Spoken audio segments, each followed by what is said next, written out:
본 시편은 특별히 메시아 시편으로 가장 잘 알려진 시편 2편이나 22편이나 또 46편이나 특별히 이 110편은 메시아의 어떠하심 또 그가 앞으로 천하 만국을 다스리실 보좌 우편에서 다스리실 그것을 미리 예언하시는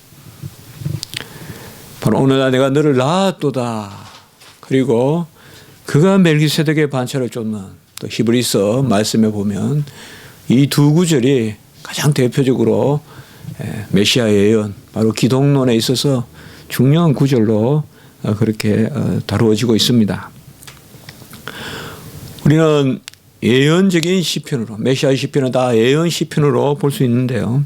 또 그렇게 보는 측면이 있는 반면에 다윗이 지금 이 시를 읊을 때 또한 그 현세적인 당대의 의미도 생각해 볼 수가 있습니다.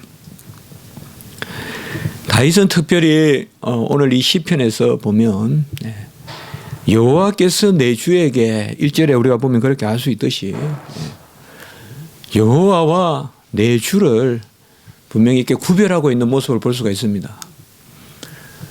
다윗이 여호와께서 내 주에게 말씀하시기를 할 때 여호와는 우리가 분명히 하나님이신 줄 알겠는데 내 주는 어떻게 표현이 되는가?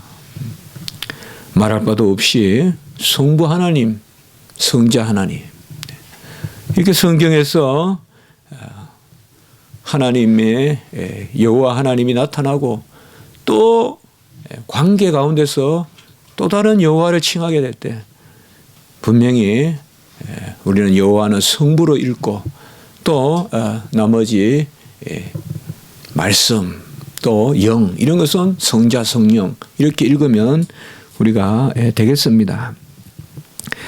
그러한 부분에 있어서 아주 이 본시편은 삼위일체를 드러내는 그러한 중요한 구절을 담고 있는 시편으로 또 우리가 생각해 볼 수도 있습니다. 그래서 기독론적으로도 너무나 중요한 그러한 1절과 4절에 보면 보좌 우편에서 내 발판이 되기까지 옛날에는 이제 발등상이 되기까지 바로 발판이라는 거 뭡니까?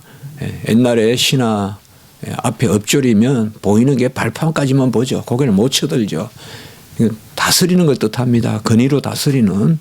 그래서 오른쪽에 있으리라 하시는 이 말씀과 특별히 4절에 보면 멜기세덱의 반차를 쫓는 그리고 5절에 보면 주의 오른쪽에 계신 주가 왕들을 깨뜨리실 것이다 라고 해서 이것은 예수님이 오시는 그러한 시편으로도 읽을 수 있어요. 그러나 이것은 예수님의 재림 마지막 때 종말의 때 우리가 보통 메시아 시편은 예수님의 이 땅에 오심 성육신 우리 뭐 초림이란 말은 좀 삼가하자 그랬죠. 예수님이 이 땅에 오심 그 성육신을 뜻하는 그런 말씀일 수도 있고 재림을 이야기하는 말씀일 수도 있어요. 대체로 같이 보면서 말씀을 풀어갈 때 말씀이 깊이 보입니다. 금방 우리가 봤을 때 이거는 예수님의 성육신이고 이것은 좀 요한계시록적인 그런 표현이고 그렇게 금방금방 쉽게 생각하지 마시고 구약 시대 때 메시아가 오신다. 근데 그것은 결국은 어떻게 보면 성육신과 구약 시대 백성에게는 이 종말이라는 개념이 함께 있다고도 볼 수 있거든요. 그래서 물론 시간차는 있지만은 성육신과 재림이 그러나 구약시대 백성들의 입장에 봤을 때는 예수님의 성육신이 재림과 함께 읽힌단 말이에요. 그들 전망에서는 다 두 가지 사건이 다 미래의 사건이잖아요. 그런 측면에서 봤을 때는 좀 더 물론 우리가 다니엘서나 이런 것도 보면 똑같은 문제가 제기되거든요. 다니엘서 7장 같은 경우에는 9장이나 7장이나 이런 거 다 같이 읽어볼 때 우리가 분명히 계시론적으로 종말, 재림의 때 그렇게 해석하는 게 1차적으로 맞습니다. 분명히. 그렇지만 그것도 예수님이 이 땅에 오실 성육신도 우리가 같이 고려하면서 읽어줄 때 그 다니엘서나 그 인자 개념 이런 것들이 더 우리에게 와닿거든요. 오늘 시편은 이 짧은 시편에 이런 귀한 내용을 담고 있는데요. 굳이 두 부분으로 나누어 본다면 1절에서 3절 그리고 4절에서 7절로 우리가 한번 구분해 볼 수 있습니다.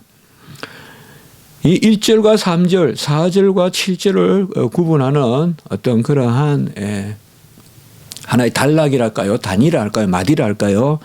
그것은 1절과 4절에 보면 여호와께서 말씀하시는 그 부분이 나옵니다. 그러니까 1절에도 보면 여호와께서 내 주에게 말씀하시기를. 그래서 보좌 우편에 오른쪽에 있으라. 그 말씀이 나오고요. 4절에도 보면 여호와는 맹세하고 변하지 아니하시리라. 이르시기를 너는 멜기세덱의 서열을 따라 영원한 제사장이라. 이것도 역시 우리 여호와의 말씀이 직접 들려지는. 그래서 1절과 4절에서 성부가 성자께 들려주는 말씀의 형식으로 그것을 지금 다윗이 바라보는 상당히 어떤 환상의 그러한 시편이라고도 볼 수 있어요. 그래서 어떤 우리 다윗에게 어떤 그 선지자적 뭐 예언자적 면모 분명히 있거든요. 다윗에게도. 물론 왕이지만은 그의 시편 이런 것은 상당히 예언적인 그러한 말씀을 담고 있지 않습니까? 오늘 이 시편도 바로 그런 것입니다. 그러니까 성부 하나님이 성자 하나님께 말씀하시기를. 그래서 그 두 부분이 1절과 3절까지 그 1절에서 말씀을 하시는 부분이 또 있고, 그리고 2절, 3절에 이제 다니엘이 다윗이 그것에 대해서 말씀하시는 부분, 그리고 후반부도 4절에 여호와 하나님이 성자 하나님, 주 하나님에게 말씀하시고 5절에서 7절까지는 이제 다윗이 그것에 대해서 말씀을 이렇게 시편으로 풀어내는 그것이 오늘 크게 두 구조로 되어 있습니다. 우리가 먼저 오늘 이 시편을 볼 때 한 단어를 한글로 번역된 단어에서 금방 우리가 알다시피 이 주라는 단어입니다. 주. 이 주가 과연 우리가 보통 생각하는 아도나이 혹은 아돈 그 주라고 우리가 금방 읽기 쉬운데, 전에도 우리가 한번 나누었죠. 시편에서 많은 경우에 한글로 번역된 주는 당신이다. 우리가 당신의 나라를 어떻게 당신의 나라 한글로 뭐 당신의 나라가 임하소서 그렇게 기도하는 경우도 있지만 사실 우리 어감에는 조금 낯설거든요. 당신이란 표현이 물론 극존칭으로서 3인칭 단수로 당신이라는 게 있지만은 그렇게 쓰기가 쉽지 않거든요. 아주 극존칭으로 우리가 당신이라는 말 쓰기도 하죠, 간혹은. 그러나 그래서 성경을 번역하면서 우리 선조들이 주라고 번역을 했단 말이에요. 당신을. 그래서 당신을 주라고 번역하기 때문에 여기에 보면 지금 주가 아주 부지기수로 들어있어요. 그러니까 이 중에 전부 거의 다 주라는 것은 당신이에요. 당신. 여기에 주. 꼭 두 분만 주가 보통 명사 아도나이 아돈으로 써요. 두 번으로. 주라는 표현으로. Lord, 쿠리오스. 그렇게 써요. 그게 바로 1절과 5절에 나오는 거예요. 그렇게 먼저 우리가 한번 정리해 볼 필요가 있어요. 그래서 110편 1절에 여호와께서 내 주께 할 때 이때 주는 분명히 아돈이에요. 내 주께 할 때 아돈. 주라는 뜻입니다. 그러니까 여호와께서 내 주께, 이건 그대로 보통 명사 아돈이 쓰였습니다. 그리고 나머지는 전부 당신이에요. 2절에 시온에서부터 당신의 권능의 귀를 내어보내시니 당신은 원수들 중에서 다스리소서. 당신의 권능의 날에 당신의 백성이 거룩한 옷을 입고 절거히 헌신하나니 새벽 이슬 같은 당신의 청년들이 당신께 나오는도다. 전부 이렇게 되어 있어요. 그리고 후반부에는 5절에 보면 주의 오른쪽에 계신 주께서, 여기에 또 주가 한번 나와요. 보통명사로. 당연히 어디에 나오겠어요? 주의 오른쪽에 계신 주. 후반부겠죠. 후반부의 주. 주의 오른쪽에 계신, 앞에 주는 당신이에요. 이건 전부 다 전미사로 써요. 우리가 알다시피 2인칭 단수 중 전미사 카 형태로. 당신의 오른쪽에 계신 아도나이께서, 이때는 주, 여기 아도나이로 써요. 그래서 1절에 나오는 여호와께서 내 주께 할 때 주, 이건 아돈, 평상어예요. 평상적 표현이에요. 5절에 나오는 주의 오른쪽에 계신 주, 아도나이, 이건 강의어예요. 강조체. 아도나이가 강조적인 표현이에요. 아도네. 강조적인 표현이에요. 아도나이가 많이 쓰이는데 이건 상당히 격앙된 어체예요. 아도나이 자체가. 그래서 여기에서 보면 1절에 주라는 말을 아돈이라고 쓰고 5절에 당신의 오른쪽에 계신 주께서 라고 할 때 아도나이를 쓰므로 상당히 점층적인 효과를 가지고 있다. 강의적으로 나아가는 그런 시적인 그러한 효과를 노린다. 자, 이렇게 우리가 먼저 본 시편을 우리가 전체적으로 한번 파악해 보면 바로 전반부 후반부에 성부 하나님이 성자 하나님께 들려주시는 그 음성으로 그 성자 하나님을 주라고 부르고, 당신의 오른쪽에 계신 주, 그 주는 바로 대적을 발판으로 삼을 때까지 오른쪽에서 다스릴 것이요, 그 주는 멜기세덱의 반차를 쫓는, 이게 서열이라고 번역했는데, 서열이라고 굳이 이렇게 반차라는 말이 다 order, 영어로 보면 순서란 뜻인데 굳이 신약에는 여전히 반차라는 번역을 남겨놨어요. 히브리스나 이런데.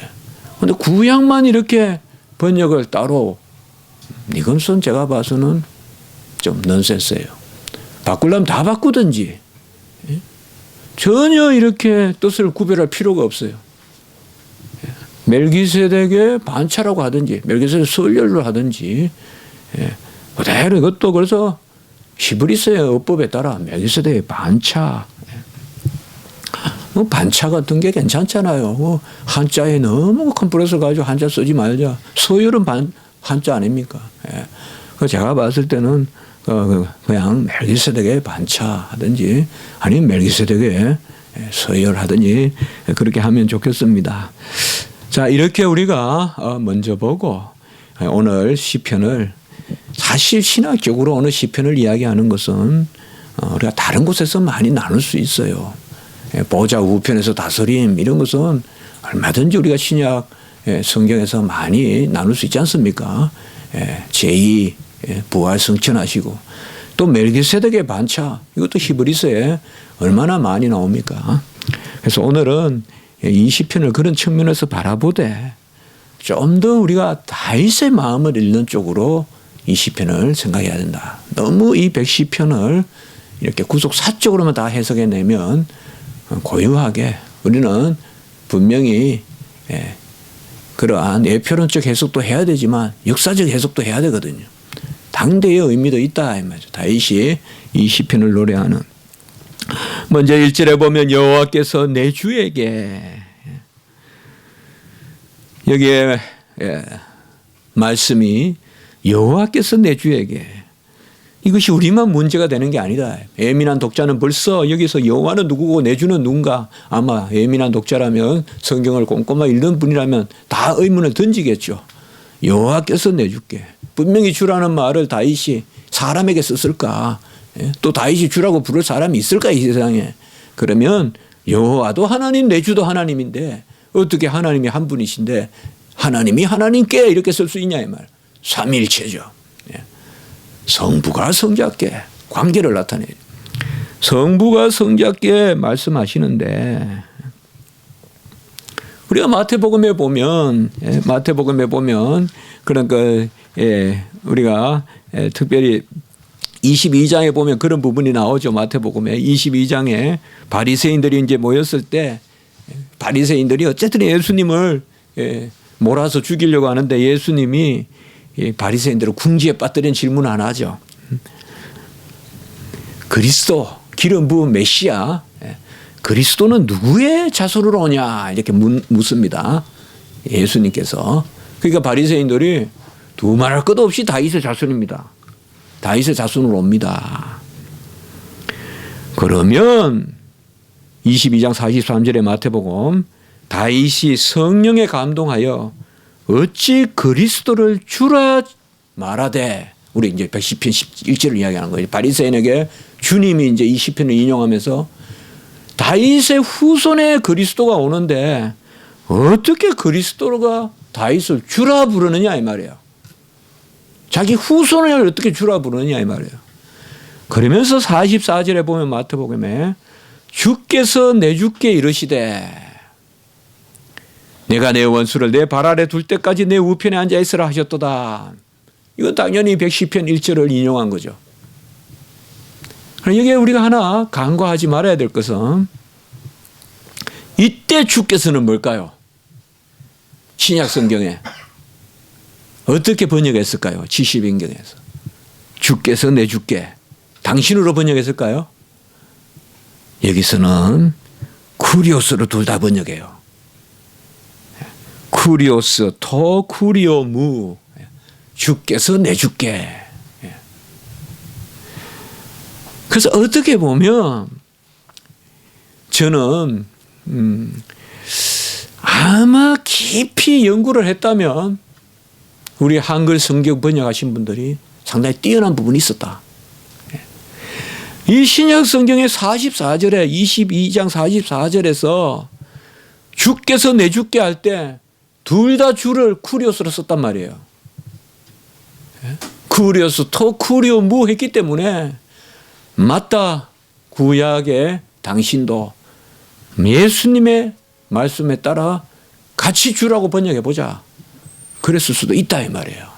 그렇게 본다면 상당히 구약의 당신을 주라고 번역한 것은 상당히 신학적으로도 심오함이 있었던 거예요. 그렇게 볼 수도 있어요. 물론 조금 너무 신학적인 번역을 했다라고 볼 수도 있지만 당신으로 또 우리나라 어감이 당신이 안 좋기 때문에 그리고 주라는 말을 보통 당신이라고 부르되 경어로 높이는 말로 부른다고 봤을 때 당신이란 번역을 주라고 해도 무방하다는 거죠. 그래서 마태복음 22장 44절에 꼭 이것은 기억하세요. 주께서 내 주께 할 때는 둘 다 쿠리오스를 썼어요. 이게 주님이 하신 말이에요. 그래서 주께서 내 주께 이라면 다윗이 우리 주님의 인용에 따르면 성부도 주라 부르고 성자도 주라 불렀다 이 말 그렇게 보면 이런 아주 오묘한 흥미를 가지는 그러한 구절일 수 있어요.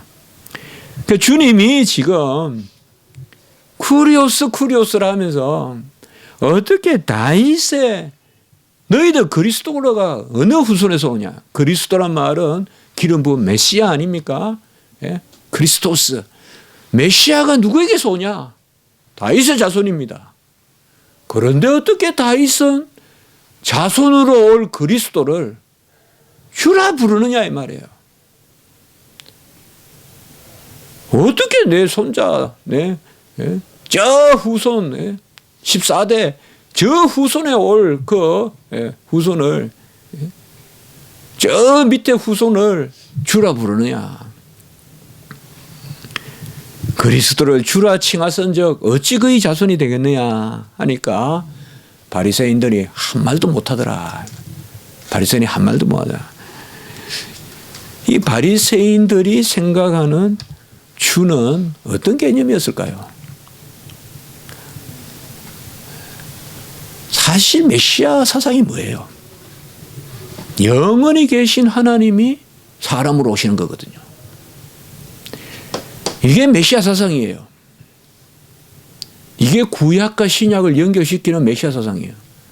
그러나 유대주의의 변질된 메시아 사상은 바리새인들이 가지고 있었던 이런 사상이에요. 그저 한 인간이 다윗의 후손으로 올 뿐인 거예요. 그래서 바리새인들이 그렇게 메시아 사상이 유대 사상의 핵심 아니에요. 특별히 유대주의가 주님 오시기 전에 행행했을 때 가장 그들이 많이 내세운 게 바로 뭐예요? 메시아 사상이잖아요. 유대 묵시주의, 메시아 사상. 그런데 유대주의자들은 그 메시아가 하나님의 아들이 사람의 아들로 올 것을 사실상 몰랐거나 아니면 무시했거나 아니면 그런 줄 알았으면서도 못 빼앗거나 바리새인들의 그런 형편이다 이 말이에요. 바리새인들이. 그래서 예수님이 시편 110편 1절을 인용하면서 다윗이 그에게 날 후손을 아돈 주라고 불렀는데 이 어찌된 일이냐. 바리새인들이 한마디도 말을 못하는 거. 우리 같으면 금방 이야기할 수 있죠. 우리도 바리새인 같이 말 못하면 안 되죠. 우리는 뭐예요? 그 주는 영원히 계시는 영존하시는 아버지요.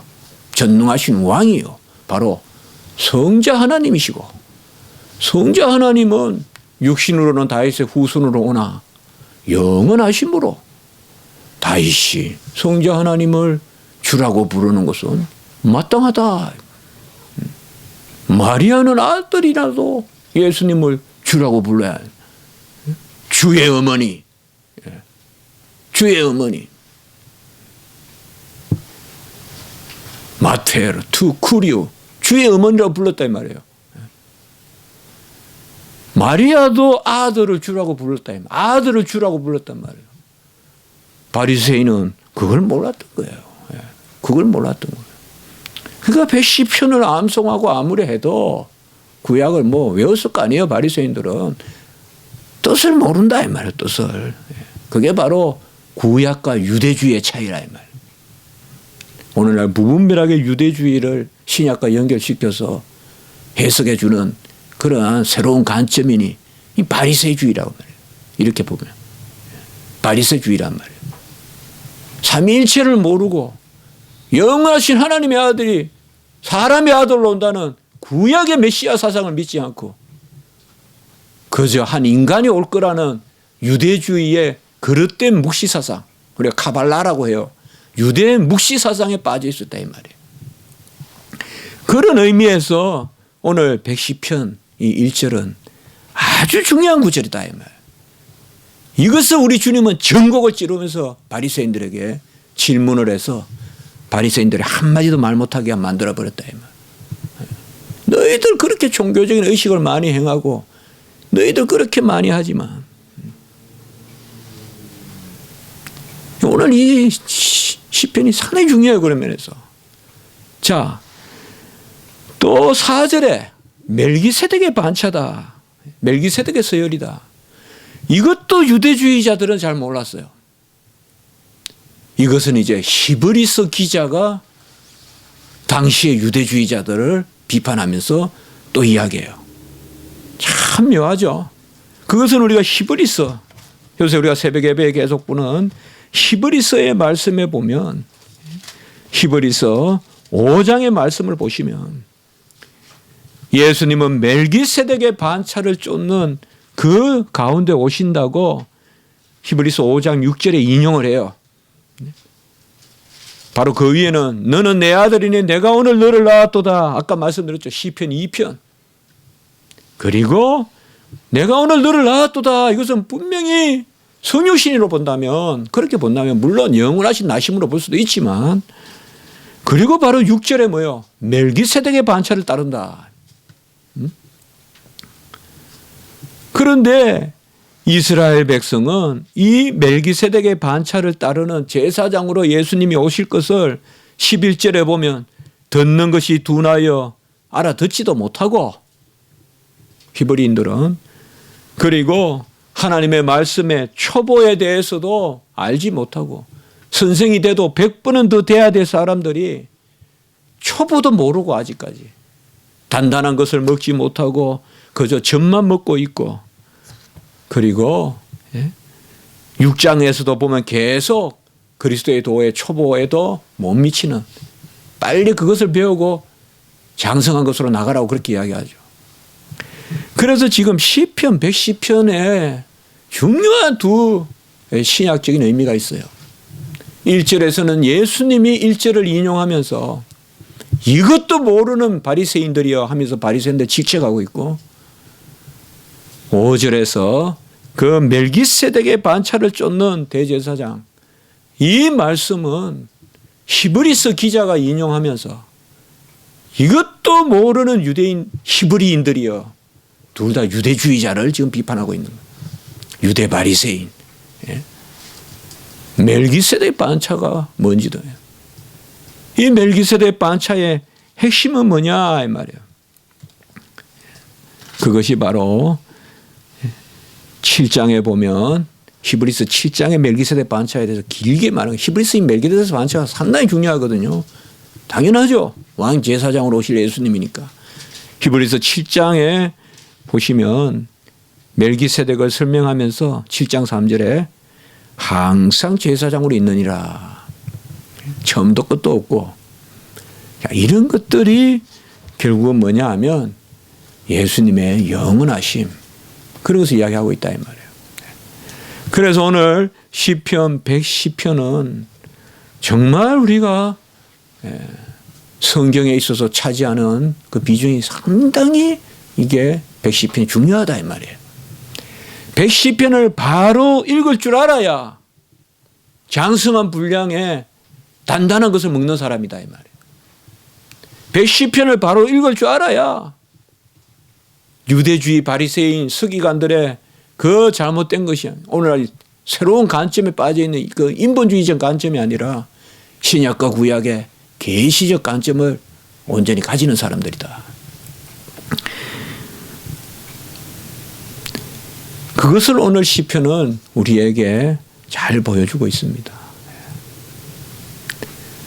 뭐 너희들 많이 이야기하는데 바리새인 너 서기관들 뭐 많이 이야기하는데 너 메시아가 누구지 모르는구나 너희들. 다윗이 후손으로 올 그 그리스도 메시아를 주라 불렀는데 너희들은 그런 메시아 가능을 가지고 있냐 지금.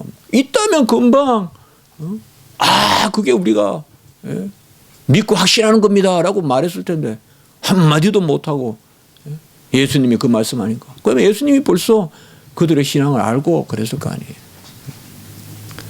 그래서 사실상 이 110편의 1절은 주께서 내주께 예수님이 인용했던 혹은 1절에 나오는 여호와께서 내주께 이게 중요한 의미가 있다면 호칭에 바로 성부가 성자께 유대주의는 이게 없다 이 말이에요. 유대주의는 단일신론이잖아요.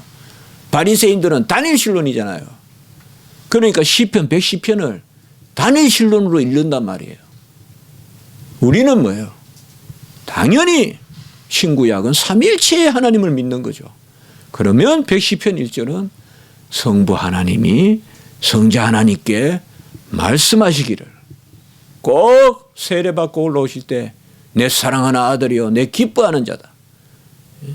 높은 변화산에서 변현되셨을 때 내 사랑하는 아들이요 내 기뻐하는 자다라고 성부 하나님이 성자 하나님을 불러주시듯이 여기 말씀하고 있다 이 말이에요. 그렇게 받아야 110편 1절이 온전하다 이 말이에요. 아무리 우리가 다 시편을 시로 읽더라도 이러한 신학적 의미는 분명해요. 그래서 아버지가 아들에게 너는 내 원수들로 발판이 되기까지 내 오른쪽에 앉아있으라. 벌써 죽으시고 부활하시고 성천하시고 보호자 우편에 앉으셔서 다스릴 것을 다 말씀해 주셨다. 이 말이죠. 그것을 다윗에게 이미 예언해 주셨다. 이것을 다윗이 연관된 말씀으로 받았어요. 그저 다윗의 서정시가 아니에요. 계시예요, 이것은. 그리고 2절 3절에서 뭐예요? 다윗의 기도가 나오는 거예요. 여호와께서 시온에서부터 당신의 권능의 귤을 내보내시리니 당신은 원수들 중에서 다스리소서. 여기 당신을 물론 성자라고 볼 수도 있고, 주 말이에요. 주가 당신으로 했다 그랬잖아요. 성자라고 볼 수도 있고, 내용상 성자 같지만 5절과 맞추어서 해석하려고 그러면 5절에 보면 주의 오른쪽에, 이때 주는 분명히 성부거든요. 그렇죠. 그래서 2절 3절에 주는 성자고 5절에 주는 성부다 이렇게 보는 경우도 있고, 이게 하도 주석이 많아서 제가 정리해 드린 거예요. 그렇게 안 보고 전부 주를 다 성부로 봐도 돼요. 5절에는 주가 성부가 확실하니까. 그러나 시편이니까 이런 게 좀 자유롭잖아요. 호칭에서 성자를 주로 불렀다가 성부를 주로 불렀다가, 그렇게 본다면 우리 주님이 주께서 주에게라고 인용하신, 여호와께서 주께 이렇게 인용하지 않았잖아요. 우리 주님께서 인용할 때 주께서 주께 말씀하시기를. 또 그러면 성부도 주고 성자도 주니까 앞에 2, 3절은 좀 더 성자를 당신으로 칭했다고 봐도 되고, 5절은 성부를 당신으로 칭했다고 봐도 되고, 그것은 문제가 없습니다. 그러나 여하튼 오늘 시편은 이것은 우리가 정리를 하고 읽어야, 그것만 정리를 해도 크게 우리에게 와닿습니다.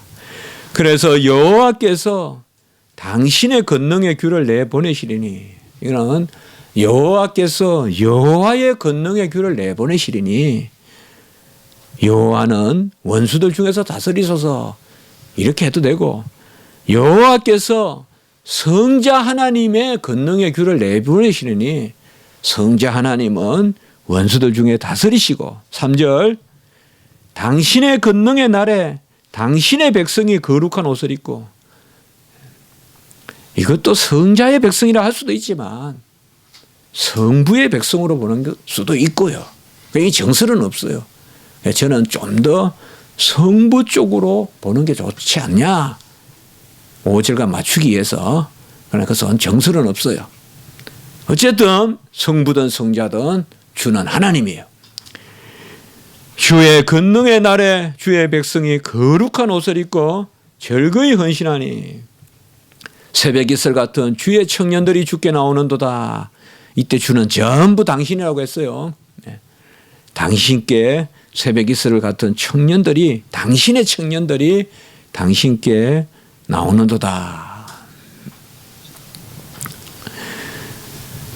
사실 이런 것은 청년들, 주의 청년이라든지 이런 개념들은 사실상 새 생명, 어떤 상당히 계시록적인 그러한 표현이라고 볼 수도 있습니다. 어떤 새로운 별, 새 생명. 그러나 여하튼 주의 청년들이라고 한 것은, 청년들의 특성이 뭐예요? 어떤 고착되어 있지 않고 또 받아서 누리고 그러면서도 즐거워하고, 어떤 그런 개념이라고 볼 수가 있습니다. 흰 옷을, 거룩한 옷을 입었다, 이런 개념들은 다 그래서 좀 요한계시록적 그런 측면이 있습니다. 그럼에도 불구하고 다윗의 시편이라는 측면에서 우리가 봤을 때는 다윗이 하나님 앞에서 지금 성자 하나님을 보내주셔서, 삼위일체 하나님이 이 땅에 아들을 보내셔서, 이게 구약의 신앙이에요. 이걸 믿어야 기독교예요. 아버지는 아들을 통하여 일하시고요, 아들을 통하여 계시하시고, 아들을 통하여 역사하시고, 그 역사를 성령이 우리에게 적용해 주시고, 이걸 구약 백성 믿은 거예요. 구약은 단일신론이고 신약은 삼위일체론이고, 그렇게 보는 경우가 많다 이 말이에요. 그렇게 성경을 해석하는 경우가 잘못됐다 이 말이에요.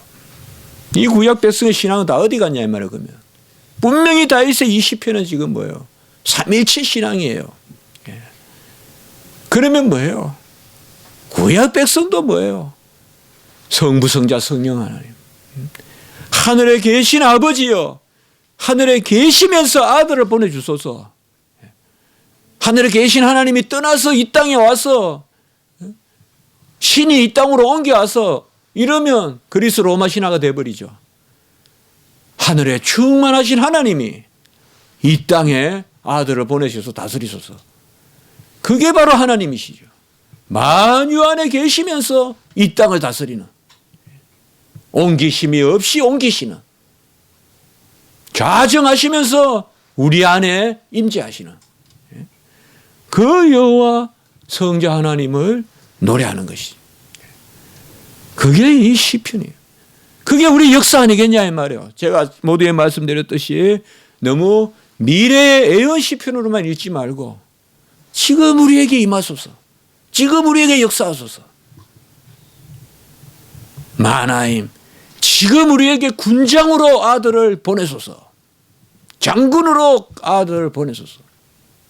그것이 바로 이 시편의 의미다 이 말이에요. 그러니까 미래에 되어질 일, 보호자 우편에서 다스리는 분, 우리도 보호자 우편에서 지금 다스리지. 그분이 마지막에 은수들을 다 발등상같이 만들고 불못에 보내고 그 모든 일들을 이루시지만 우리가 지금 노래할 때도 그 권능의 주님이 우리에게 역사하시옵소서.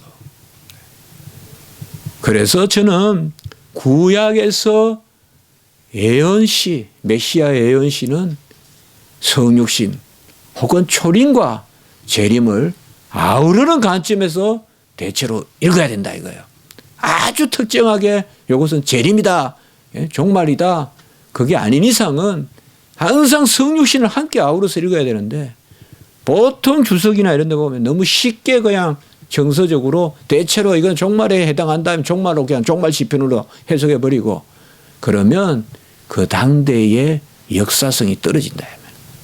다윗이 지금 이 시편을 노래할 때는 예수님이 오셔서 쫙 다스리고 끝나는 것까지 한꺼번에 보고 노래하고 있다고 읽어줘야 돼요. 우리가. 그래야 메시아 시편이 살아나요.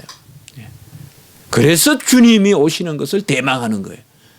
주님이 오셔서 다 이루시고 그가 보좌 우편 가시고 그리고 재림하실 것까지 함께 봐야지.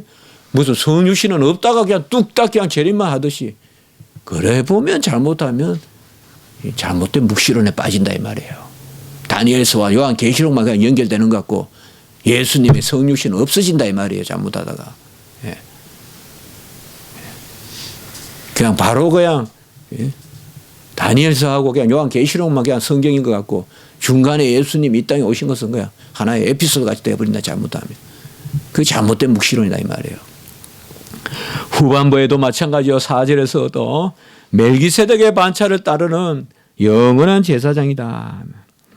우리가 멜기세덱에 대해서는 히브리서 4장 특별히 7장 이런 데 보면 멜기세덱이라는 이름이 바로 살렘 왕이고 세데크, 멜기세덱이니까 의의 왕.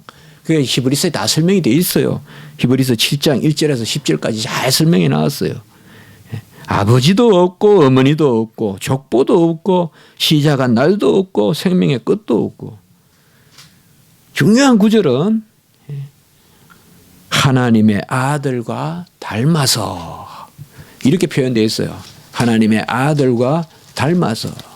히브리서 7장 3절에 보면 하나님의 아들과 닮아서 항상 제사장으로 있느니라. 이 멜기세덱이. 이 사실 히브리서에서는 이 멜기세덱이 키워드예요. 어떻게 보면. 멜기세덱을 우리는 왕 제사장으로 예수님을 우리는 고백하잖아요. 우리가 자주 나누듯이 하나님 앞에 자기를 들이신 제사장 그리고 우리에게 자신을 주시는 왕, 주심이 다스림이니까. 왕 제사장, 제사장 왕. 이게 멜기세덱의 반차다 이 말이에요. 레이는 아브라함의 허리에서 나왔는데 멜기세덱은 레이 지파 제사장 정도가 아니라 아브라함을 축복한 318명을 그냥 포로로 잡아오고 히브리서에 보면 많은 왕들을 죽였다고 나와요. 또 아브라함이 많은 왕을 죽이고 포로로 잡혀갔던 룻의 318명을 데리고 오고 그때 11조를 바치고 멜기세덱에게 그때 멜기세덱이 기도하잖아요. 축복 기도하잖아요. 그게 바로 멜기세덱의 반차다. 그분이 오셔서 왕들을 쳐서 깨뜨리실 것이라 5절에 이런 것도 역시 우리가 다니엘서 뜬 돌이 신상을 쳐 부수는 그런 것을 금방 생각할 수도 있지만 주님이 이 땅에 오셔서 행하시는 모든 일들을 같이 보는. 그래서 6절에 보면 여러 나라의 머리를 쳐서 깨뜨리고 이기시고 길가에 물을 마시고 머리를 드시리라. 이것은 아주 전쟁하는 모습을 리얼하게 표현한 것이다. 그렇게 보시면 되겠습니다. 다 전쟁을 이기시고 아주 단물을 마시면서 고개를 착 쳐드시는 그 승리의 모습, 그런 것을 생각해 보면 되겠습니다. 자, 오늘 제가 어떻게 보면 시편을 우리가 금요일 날 나누면서 이렇게 제가 신학적으로 설명한 경우는 잘 없습니다만은 이 110편만큼은 우리가 꼭 좀 붙들고 이걸 잘 알아야 돼요. 110편이라면 예수님이 이 110편을 기억하면서 바리새인들을 그냥 꼼짝 못하게 그냥 딱 막아버린 거예요. 아마 바리새인들은 그때부터 예수님이 더 이상 이건 안 되겠구나 생각했을 거야 아마. 그 다음에 히브리서에 사실 예수님은 누구신가에 대한 다이렉트 질문은 가장 히브리서에서 많이 던진 건 사실이요.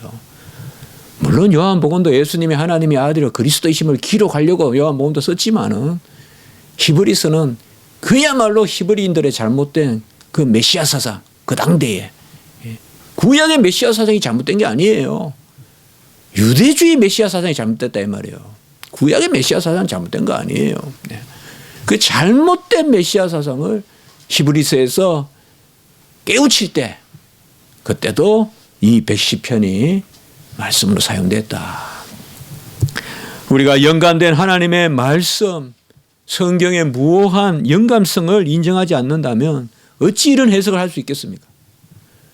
누가 현대 자유주의 신학자들이 이런 해석을 할 것이며 누가 성경 무오를 믿지 않는 사람이 우리의 이 해석을 받아들이겠습니까? 바로 110편을 온전히 받아들이느냐 마느냐에 따라서 히브리서 5장 6장에 걸쳐서 나오듯이 단단한 것을 먹느냐 젖을 먹느냐. 단단한 것은 다른 것이 아니라 바로 말씀대로 바로 믿는 것. 다윗의 후손으로 온 분을 주라고 부르는 그것에서 큰 아멘이 있는 이것이 바로 단단한 것을 먹는 것이지. 이성적으로 생각해서 후손을 어떻게 주라고 부르냐. 후손은 후손이지. 후손으로 태어났다는 거 족보만 절절절절 외우면 그게 성경 지식이냐 이 말이에요. 그분이 바로 영원한 하나님의 아들이시다. 그것을 우리에게 전해주고 있습니다. 이 주님을 우리가 대망하면서 소망하면서 또 살아계신 주님을 의지하면서 나아가는 은혜가 있기 바랍니다. 한번 기도드리겠습니다. 거룩하고 자비로우신 하나님 아버지, 다윗의 입술을 통하여서 멜기세덱의 반차를 쫓는 왕제사장 제사장 왕으로 우리 주님을 보내주시고 그 모든 것을 다 이루시고 다 대적을 깨어 부수어서 보좌 우편에서 또 다스리시고 지금 다스림을 통하여 우리에게 자기 자신의 영을 부어주시고 우리가 그로 말미암아 여호와를 즐거워하며 나아가게 하심을 감사합니다. 온전한 신앙 가운데 살게 하여 주시고 바리새인과 같이 외식하거나 또한 자기의 인본적인 지식 가운데 머물러 있는 그런 연약한 가운데 젖을 먹는 아버지와 가운데 있지 말게 하시고 오직 말씀을 말씀으로 받아서 비밀을 큰 진리로 여겨서 아멘 하는 저희들이 될 수 있도록 인도하여 주시옵소서. 감사합니다. 우리 구주 예수 그리스도 이름으로 기도드리옵나이다. 아멘.